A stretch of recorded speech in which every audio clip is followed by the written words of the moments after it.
صلی اللہ علیہ وسلم۔ بس عجیب ہے ان کی بات، کیا جب ہو جائیں گے ہم مٹی، کیا بے شک ہم نئے سرے سے بنائے جائیں گے۔ یہی لوگ ہیں جنہوں نے انکار کیا اپنے رب کا، اور یہی لوگ ہیں جو توق ڈالے جائیں گے ان کی گردنوں میں، اور یہی لوگ ہیں جہنم والے، وہ اس میں ہمیشہ ہمیشہ رہیں گے۔ سورہ الرعد کی آیت نمبر 5 آپ حضرات کے سامنے پڑھی اور ترجمہ کیا ہے۔ کافر اور مشرک، یا یوں سمجھیں آج کل کے لحاظ سے عقل پرست دہریہ، ان لوگوں کو اسلام پر کئی قسم کے اشکالات اور اعتراضات ہوتے ہیں۔ ان میں سے ایک اشکال اور ایک اعتراض ان کو یہ ہوتا ہے کہ بندہ جب مر جاتا ہے، چاہے وہ قبر میں دفن ہو کے مٹی میں مٹی ہو جائے، چاہے اس کو کوئی درندے پرندے کھا جائیں، جس طریقے سے بھی وہ ختم ہو گیا، نام و نشان مٹ گیا، شکلیں بدل گئی، مٹی بنا، مٹی سے پتہ نہیں کیا کچھ بن گیا، درندوں نے کھایا، درندوں سے پتہ نہیں کیا کچھ بن گیا، تو کتنے تغیر تبدل کا شکار ہو کے نام و نشان بالکل مٹ جاتا ہے۔ اب تم مسلمان کہتے ہو کہ یہ انسان دوبارہ اپنی قبر سے پیدا ہوگا، یہ ہماری عقل نہیں مانتی، یہ ہم نہیں مان سکتے۔ بھلا یہ بھی کوئی ماننے کی بات ہے؟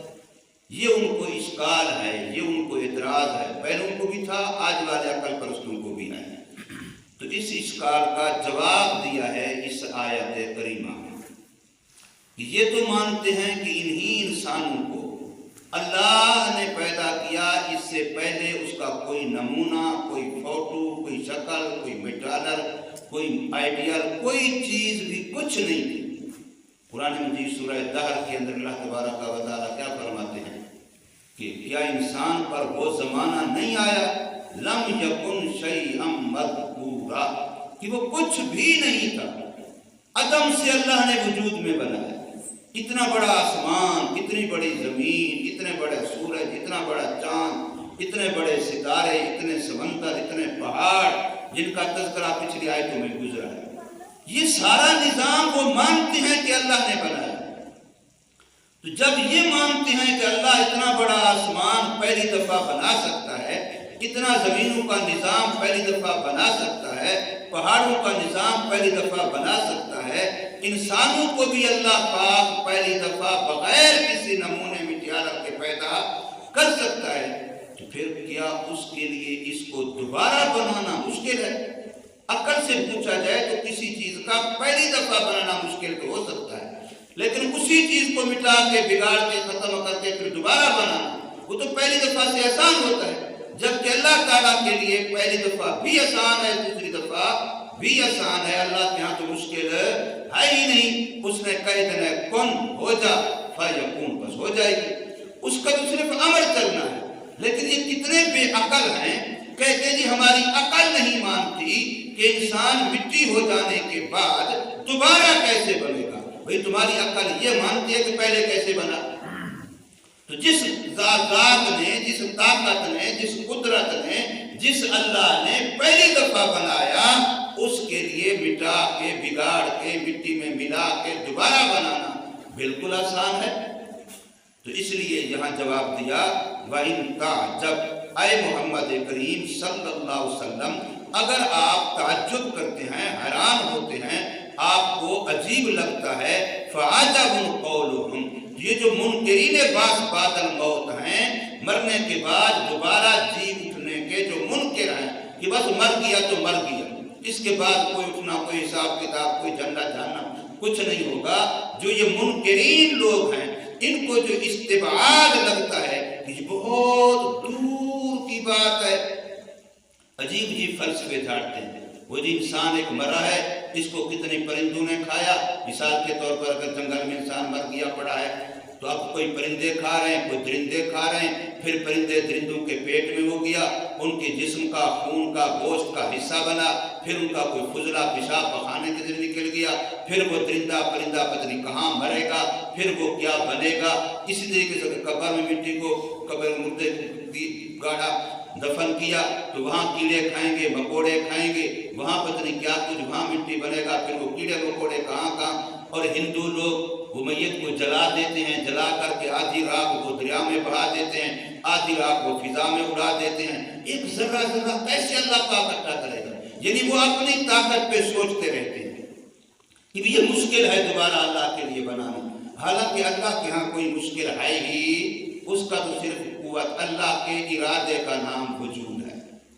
یہ تبلیغی جماعت والے اکثر یہ بات کرتے ہیں، اللہ کے ارادے کا نام وجود ہے۔ جب اللہ نے میرے بارے میں ارادہ کیا مجھے وجود مل گیا۔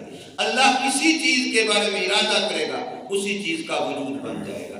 تو اللہ جس مردے کے بارے میں یہ تمام مردے یہ قرآن کے اندر ہے کہ جیسے ایک انسان کو بنانا ہے، ساری کائنات کے انسانوں کو قیامت کے دن بنانا اللہ کے لیے برابر ہے۔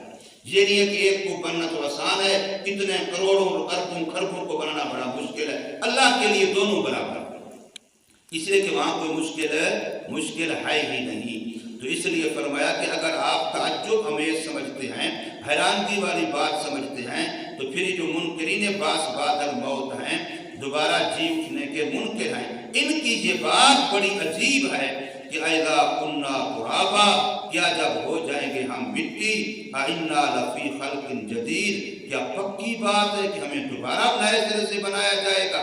اولئک الذین کفروا بربہم، جو لوگ ایسا سوچتے ہیں، یہ نظریہ رکھتے ہیں، وہ رب کی طاقت کا انکار کر رہے ہیں۔ ان کو اللہ کی قدرت، اللہ کی طاقت کا اختیار کا اندازہ ہی نہیں ہے کہ اللہ پاک اتنی قدرت والی ذات ہے۔ اولئک الذین کفروا بربہم، یہی لوگ ہیں جنہوں نے کفر کیا اپنے رب کا۔ وَأُولَئِكَ الْأَغْلَالُ فِي أَعْنَاقِهِمْ، اور یہ اتنے بڑے باغی اور مجرم ہیں کہ قیامت کے دن جب ان کو جہنم میں لایا جائے گا تو گلے میں لوہے کے طوق ہوں گے، ہاتھوں میں ہتھکڑیاں ہوں گی، پاؤں میں بیڑیاں ہوں گی، یوں جکڑ کر کے فرشتے ان کو لائیں گے تاکہ لوگوں کے سامنے نشان عبرت بن سکیں، ورنہ ویسے فرشتے پکڑ کے جہنم میں ڈال سکتے ہیں۔ لیکن فرمایا اولئک الاغلال فی اعناقہم، یہی لوگ ہیں جو طوق ہوں گے ان کے گلے میں، ان کی گردنوں میں لوہے کے طوق، ان کی ہاتھوں میں ہتھکڑیاں اور ان کے پاؤں میں بیڑیاں۔